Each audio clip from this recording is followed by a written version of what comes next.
Okay, this style question can be fairly tricky actually. Um, so what we have here is we have a block of mass m, and it's being pulled on an angle. So the angle is 60 degrees.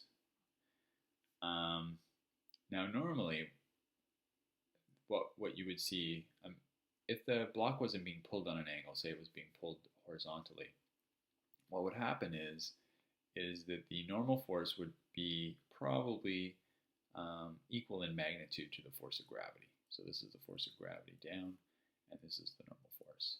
But in this case, the block is actually being pulled up a little bit by whatever's doing the pulling. Let's say this is a person.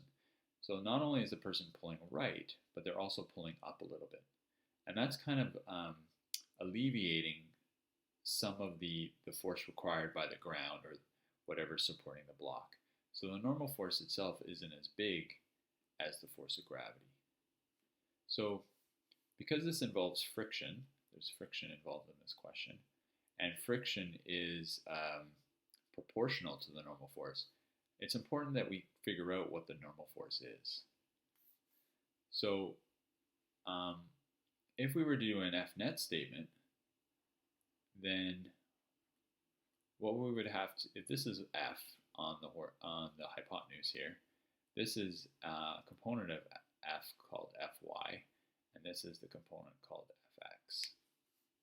So in the y direction, so let's look at the axes. So in the vertical axes, the net force is 0 because it's implied that the block is not accelerating up or down in the vertical direction. So therefore, all of the vectors going up, which is Fn and Fy, must be equal in magnitude to the vector Fg going down. So if we include direction in our signs here, that means Fn plus Fy minus Fg has to equal 0. Or another way of saying that, which is kind of what I just said, is Fg, and if I bring this over algebraically to the left, is equal to Fn plus Fy, or the magnitudes of those. So we need to figure out what Fy is.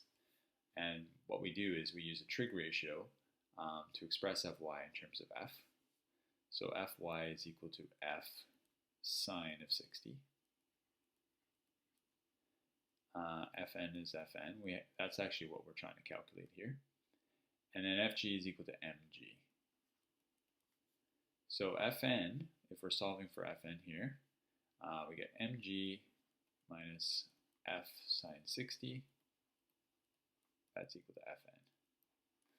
Now the reason why we want this is because now we're going to be looking at the x-axis. And in the x-axis, we have another force going backwards, which is the force of friction. And we know that the force of friction is proportional to Fn. So we need to know what Fn is. So a common mistake is to say that Fn is equal to mg. But as I stated earlier, Fn is actually smaller than Fg in this case because the force on the angle is helping to lift the object up. So here we have F net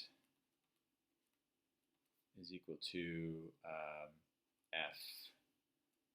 Fx minus Ff.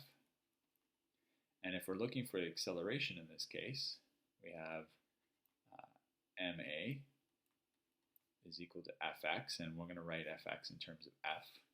So that's going to be F cos 60 minus mu times the normal force, Fn.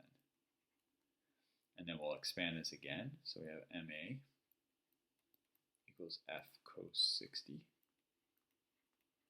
minus mu multiplied by this right here, because that's the normal force.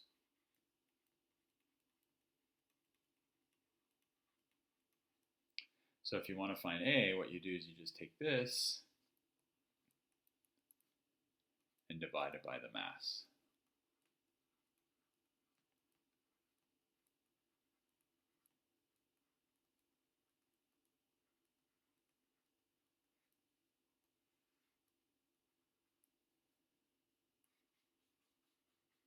And now it is possible to do more complicated questions.